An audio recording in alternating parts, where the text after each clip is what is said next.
اعوذ باللہ من الشیطان الرجیم بسم اللہ الرحمن الرحیم وَلَا تَقُولَنَّ لِشَيْءٍ إِنِّي فَاعِلٌ ذَلِكَ غَدًا، اور کسی چیز کے بارے میں یہ نہ کہو کہ میں کل اسے کروں گا۔ یہ سورہ کہف کی 23 نمبر کی آیت ہے۔ اس کے شان و نزول میں وہ کفار قریش کے وہ سوالات نقل کیے گئے ہیں جو انہوں نے یہودیوں کے کہنے پر نبی صلی اللہ علیہ وسلم سے بغرض امتحان پوچھے تھے۔ اس میں سے ایک سوال یہ بھی تھا کہ وہ نوجوان جو شرک سے بچنے کے لیے کسی غار میں پناہ لے لیے تھے، ان کا کیا قصہ تھا۔ اصحاب کہف کا واقعہ تفصیل کے ساتھ اللہ تعالیٰ نے بیان فرما دیا۔ اس سلسلے میں جب ان لوگوں نے آپ صلی اللہ علیہ وسلم سے سوال کیا تھا اس کے بارے میں آپ کو معلوم نہیں تھا، آپ نے ان سے یہ کہہ دیا کہ میں کل بتاؤں گا، اور اس پر انشاءاللہ نہیں کہا تھا، تو وہی کا سلسلہ کچھ دنوں کے لیے موقوف ہو گیا۔ بعض روایتوں کے مطابق 12 دن، بعض کے مطابق 15، بعض روایتوں کے مطابق اس سے بھی زیادہ 30 دن تک، اور کفار طنز کرنے لگے۔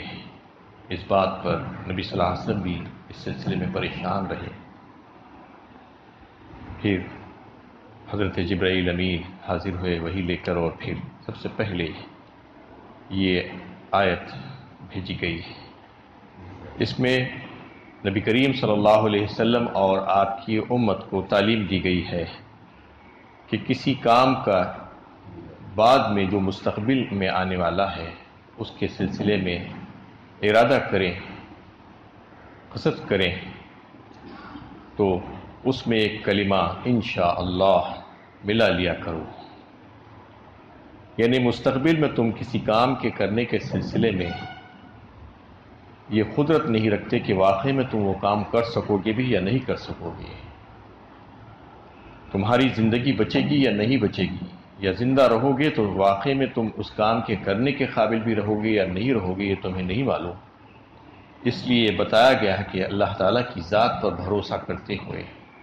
نہ صرف اپنے دل سے بلکہ زبان سے بھی اس کلمے کا اظہار کر لیا کرو انشاءاللہ کہہ کر کے، اللہ تعالیٰ نے چاہا تو میں اس کو کر لوں گا۔ یعنی مستقبل کا کوئی بھی کام ہو اس کو کرنے کے سلسلے میں جب ارادہ کرو اور کہو تو اس کے ساتھ انشاءاللہ بھی کہہ لیا کرو، یہ تعلیم دے دی گئی ہے۔ یعنی وثوق کے ساتھ یہ بات نہ کہو کہ فلاں کام میں کل کر لوں گا، تمہیں کیا معلوم کہ کل کیا صورتحال پیش آ جائے، اور تمہارے لیے اس کام کو انجام دینا ممکن ہوگا بھی یا نہیں ہوگا، اس لیے تمہیں ایسے موقع پر انشاءاللہ ضرور کہہ لینا چاہیے۔ اس کے معنی ہے اللہ تعالیٰ نے چاہا تو، یہ استثناء اس بات کا اظہار ہے کہ اللہ اصل چیز اللہ کی مشیت ہے، نہ کہ میرا اپنا فیصلہ۔ اگر اس کی مشیت ہوئی تو میں فلاں کام کر سکوں گا، اور اگر نہیں ہوئی تو نہیں کر سکوں گا۔ ایک مومن کا شعار اور طریقہ کار ایسا ہی ہونا چاہیے، جو وعدہ کرتا ہے کسی کام کے آئندہ کرنے کے سلسلے میں اس کا ارادہ ظاہر کرتا ہے تو انشاءاللہ ضرور کہتا ہے۔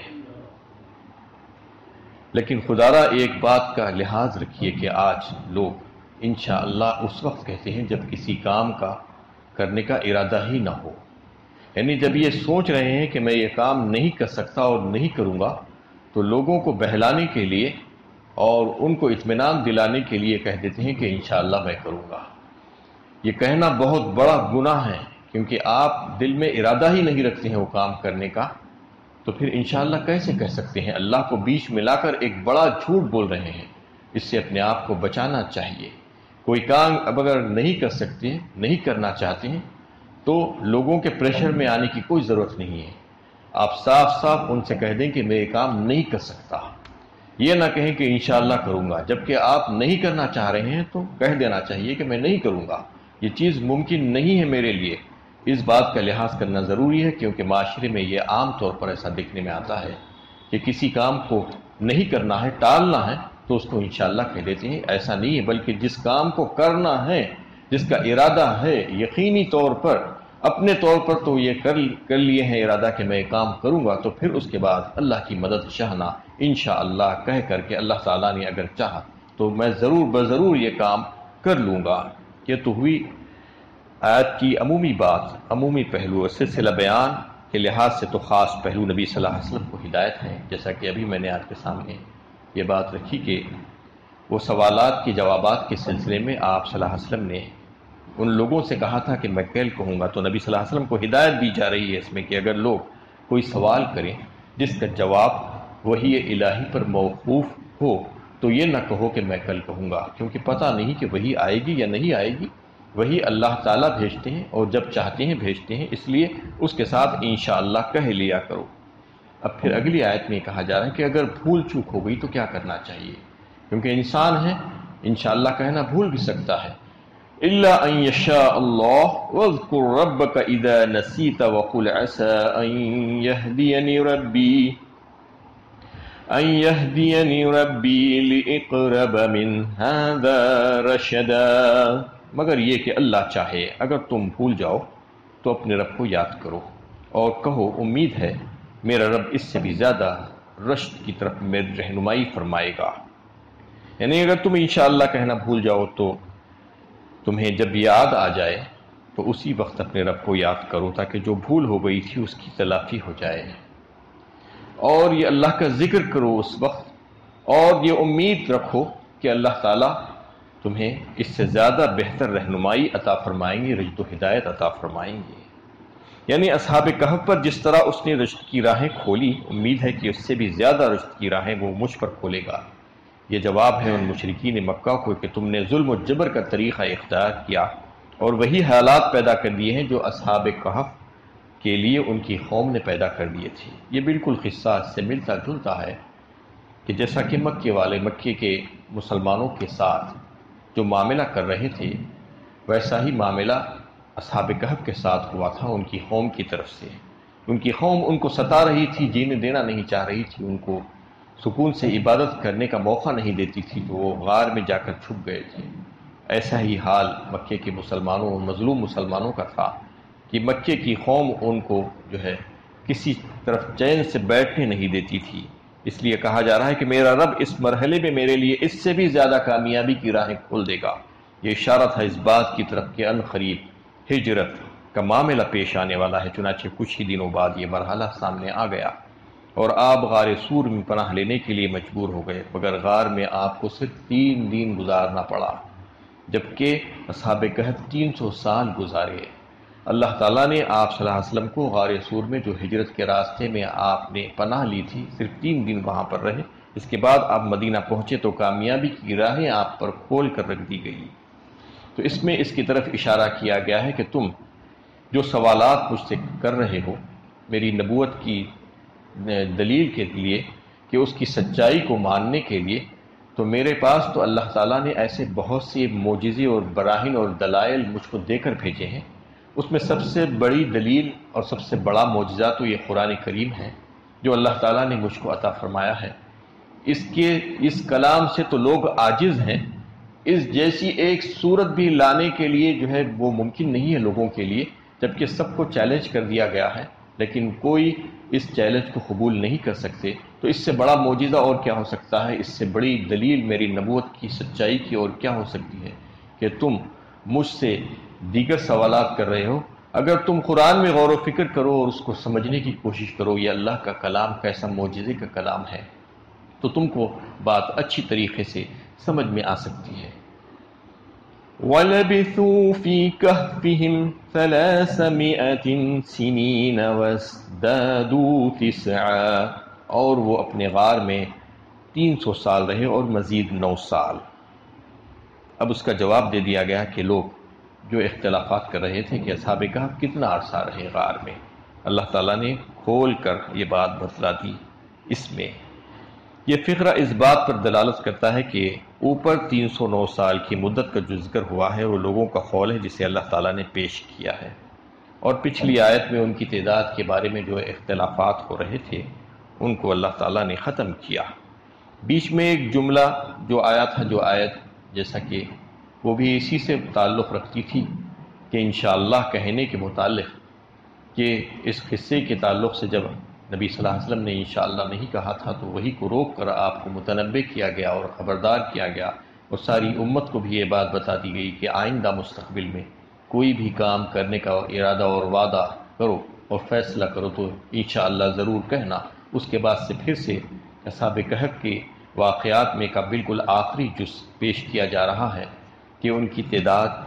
ان کو جو ہے اللہ تعالیٰ نے غار میں کتنے سال رکھا تھا۔ تو اس میں جو ذکر کیا گیا وہ یہ ہے کہ وہ غار میں ایک لمبی مدت سوتے رہے۔ اس میں کہا گیا کہ 300 سال اور مزید 9 سال۔ تو اس کا کیا مطلب ہے؟ اصل میں جو یہود و نصارہ تھے وہ قمری سال کو نہیں چلتے تھے، قمری سال کو استعمال نہیں کرتے تھے، بلکہ شمسی سال کو جو ہے وہ استعمال کرتے تھے اپنے روزانہ کے روزمرہ کے کاموں کے لیے۔ تو شمسی سال کے مطابق 100 سال جو ہوتے ہیں اس کے 103 سال قمری سال ہوتے ہیں۔ ہر 33 سال میں 1 سال کا اضافہ ہوتا ہے قمری سال کا۔ اسی وجہ سے جو ہے آپ دیکھتے ہیں کہ 33 سال کے بعد سیزن بدلتا ہے۔ آج جو سیزن ہے انشاءاللہ اس کے 33-34 سال کے بعد پھر وہی سیزن آئے گا۔ رمضان جیسا پلٹ کر آتا ہے 33 سال کے بعد۔ تو 100 سال میں 3 سال، 300 سال میں 9 سال کا اضافہ اس طریقے سے اللہ تعالیٰ نے یہاں پر بتایا کہ وہ لوگوں نے جب سوال کیا تھا یہود و نصارہ نے تو ان کو بھی معلوم ہونا چاہیے کہ ان کے 300 سال بنتے ہیں وہ شمسی حساب سے اعتبار سے،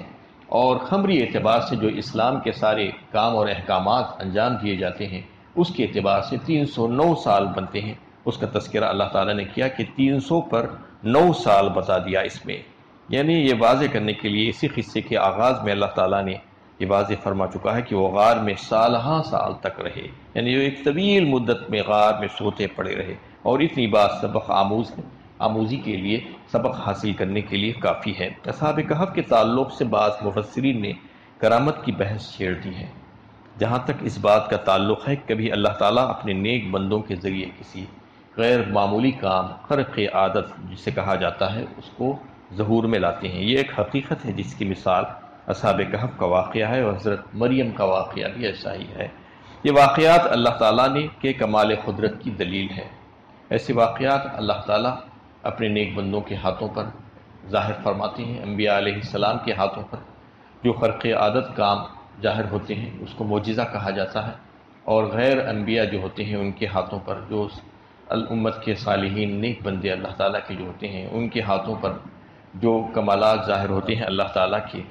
اس کو کرامت کہا جاتا ہے۔ یہ سارے کے سارے اللہ تعالیٰ کا فعل ہوتے ہیں، اللہ تعالیٰ کی مرضی اور مشیت سے جو ہے وہ انجام پاتے ہیں۔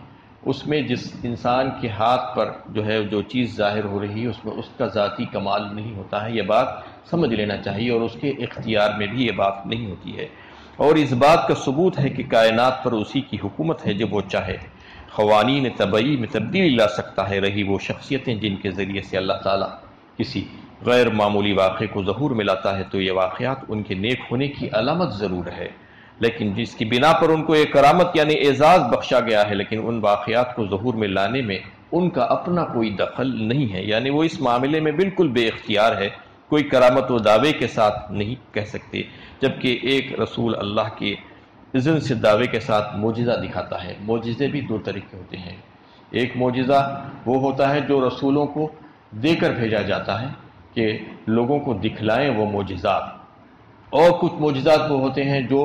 لوگوں کی فرمائش پر بھی دکھا دیے جاتے ہیں۔ وہ معجزات کا جو ہے ظاہر کرنا نبیوں کے ہاتھوں میں بھی نہیں ہوتا ہے، ان کے اختیار سے بھی باہر ہوتا ہے۔ کچھ معجزات دکھائے گئے ہیں لوگوں کے کہنے پر، جیسا کہ اونٹنی کا نکلنا حضرت صالح علیہ السلام کی امت کی طرف سے جو معجزے کی فرمائش کی گئی تھی کہ اس پتھر سے اونٹنی کو برآمد کر کے دکھلا دو، تو اللہ تعالیٰ نے اس کو برآمد کر کے دکھلا دیا لوگوں کو۔ اور کئی ایک موقعوں پر معجزات کی فرمائشیں کی گئی، لیکن اللہ تعالیٰ نے اس کو قبول نہیں کیا، کیونکہ معجزات کے دکھلانے کے بعد اللہ تعالیٰ کا یہ اصول ہے کہ اگر قوم بات نہیں مانتی اور ایمان نہیں لاتی تو پھر اس قوم سے جینے کا حق اور اختیار واپس لے لیا جاتا ہے اور اس کو موت کے گھاٹ اتار دیا جاتا ہے۔ اسی وجہ سے امت محمدیہ کو چونکہ قیامت تک باقی رکھنا تھا، اس لیے وہ لوگ جب مکے کے مختلف قسم کے فرمائشی معجزات کا مطالبہ نبی صلی اللہ علیہ وسلم سے کیا کرتے تھے تو اللہ تعالیٰ نے اس کو ظاہر نہیں فرمایا، اور سورہ بنی اسرائیل میں جیسا کہ بڑی ایک لمبی چوڑی فہرست آئی ہے معجزات کی، جو کفار مکہ نے آپ صلی اللہ علیہ وسلم سے مطالبہ کیا تھا کہ فلاں کر کے دکھلا دو، فلاں کر کے دکھلا دو، فلاں کر کے دکھلا دو۔ اس کے بعد اللہ تعالیٰ نے یہ آپ صلی اللہ علیہ وسلم سے کہوا دیا، قل سبحان ربی هل کنت الا بشرا رسولا، کہہ دیجئے آپ اللہ کی ذات پاک ہے تمام نقوص اور عیوب سے، اور اللہ تعالیٰ ہی کے اختیار میں ہی یہ ساری کی ساری باتیں اس کی مشیت اور حکمت سے ہی انجام پاتی ہے، اور میں ایک بشر ہوں، ایک انسان ہوں اور ایک نبی اور رسول ہوں۔ میرا کام یہ نہیں ہے کہ تمہاری معجزات کو دکھلا دینا، میرے پاس یہ اختیارات نہیں ہیں۔ اللہ تعالیٰ جب چاہیں گے وہ معجزات کو دکھلا دیں گے۔ یہ اللہ کے نبی صلی اللہ علیہ وسلم کی زبانی اللہ تعالیٰ نے ان معجزات کی فرمائش کے بعد نقل کرتے ہوئے یہ بات بھی کہہ دی۔ تو اس سے یہ بات ثابت ہوتی ہے کہ چاہے معجزہ ہو چاہے کرامت ہو، کسی انسان کے بس کی بات نہیں ہے، جب اللہ تعالیٰ چاہتے ہیں تو اس کا اظہار فرما دیتے ہیں۔ غرض یہ کہ کرامت کے بارے میں لوگوں کا یہ تصور ہے کہ اولیاء اور بزرگان دین کرامتیں دکھانے پہ قدرت رکھتے ہیں، یہ غلط بات ہے، یہ غلط عقیدہ ہے۔ صحیح یہ ہے کہ اللہ تعالیٰ کبھی کبھی کسی خاص مصلحت کے کسی نیک شخص کے ذریعے کسی غیر معمولی واقعے کو ظہور میں لاتے ہیں۔ ایسے واقعات شاید نازل بھی ہوتے ہیں، اور بعض اوقات اس شخصیت کو اس بات کی خبر تک نہیں ہوتی کہ یہ واقعے میں یہ کوئی کرامت ظاہر ہو رہی ہے اس کے ہاتھ پر۔ چنانچہ اصحاب کہف ایک طویل مدت تک سوتے رہے، مگر ان کو اس بات کا اندازہ نہیں ہوا کہ وہ اس طریقے سے سو رہے ہیں۔ اللہ تعالیٰ نے ان کو ایک طویل مدت تک سلا کر رکھا، پھر اللہ تعالیٰ نے کرامتی طور پر ان کو بیدار کیا اور وہ صحیح و سلامت اٹھ کر کھڑے ہو گئے۔ یہ اللہ تعالیٰ کی طرف سے ایک کرامت تھی جو ان کے اوپر ظاہر ہوئی۔ جب وہ جاگے تو اپنے سونے کی مدت کا صحیح اندازہ بھی نہیں کر سکے۔ پھر انہوں نے کرامت کیا دکھائی تو اللہ تعالیٰ کی نشانی تھی جو ان کے ذریعے ظاہر ہوئی، یہی ان کے لیے شرف اور کرامت ہے۔ تو یہ کرامت اور معجزات جو ہوتے ہیں خرق عادت کا، اس کے تعلق سے یہ بات ذہن نشین ہونی چاہیے کہ یہ کسی انسان کے بس میں نہیں ہے، نہ کہ نبیوں کے بس میں ہے۔ نبیوں سے بھی اللہ تعالیٰ نے یہی بات کہلوا دی، اور اس سے بڑی بات سورہ انعام 7ویں پارے میں تو نبی صلی اللہ علیہ وسلم سے براہ راست اللہ تعالیٰ نے یہ بات کہی، جب آپ صلی اللہ علیہ وسلم لوگوں کے ایمان نہ لانے کی وجہ سے افسوس کرتے تھے، کیونکہ لوگ قوم نے مسلسل مطالبہ کرتی تھی آپ صلی اللہ علیہ وسلم سے کہ مختلف معجزات کے دکھلانے کا، تو آپ صلی اللہ علیہ وسلم چاہتے تھے کہ اللہ تعالیٰ اگر یہ معجزات دکھلا دیں تو شاید لوگ اسلام میں داخل ہو جائیں۔ تو اللہ تعالیٰ نے بڑے سخت لب و لہجے میں وہاں پر یہ بات کہی، وَإِن كَانَ كَبُرَ عَلَيْكَ إِعْرَاضُهُمْ فَإِنِ اسْتَطَعْتَ أَن تَبْتَغِيَ نَفَقًا فِي الْأَرْضِ أَوْ سُلَّمًا فِي السَّمَاءِ فَتَأْتِيَهُم بِآيَةٍ وَلَوْ شَاءَ اللَّهُ لَجَمَعَهُمْ عَلَى الْهُدَىٰ فَلَا تَكُونَنَّ مِنَ الْجَاهِلِينَ۔ اگر آپ میں یہ طاقت اور قوت ہے تو آپ آسمان پر سیڑھی لگا کر چڑھ جائیں یا زمین میں سرنگ کھود لیں اور ان کی فرمائش کے مطابق ان کو وہ نشانی اور معجزہ لا کر دکھا دیں، اگر یہ ہو سکتا ہے تو آپ کر لیں، لیکن آپ ایسا نہیں کر سکتے۔ اور اگر اللہ تعالیٰ چاہتا تو ان تمام کو ایمان پر اور اسلام پر جمع کر دیتا، لیکن اللہ تعالیٰ کی یہ حکمت نہیں ہے، اس لیے آپ کو افسوس کرنے اور غم کرنے کی ضرورت نہیں ہے۔ آپ کا کام جو ہے وہ تبلیغ اور اللہ تعالیٰ کا پیغام کا پہنچا دینا، یہ آپ کام کر دیجئے۔ معجزات کا دکھانا یا نہ دکھانا یہ اللہ تعالیٰ کے قبضہ قدرت اور اختیارات میں ہے، اس کا اختیار اللہ تعالیٰ نے کسی کو بھی نہیں دیا ہے۔ تو یہ معجزات کا جو اظہار نے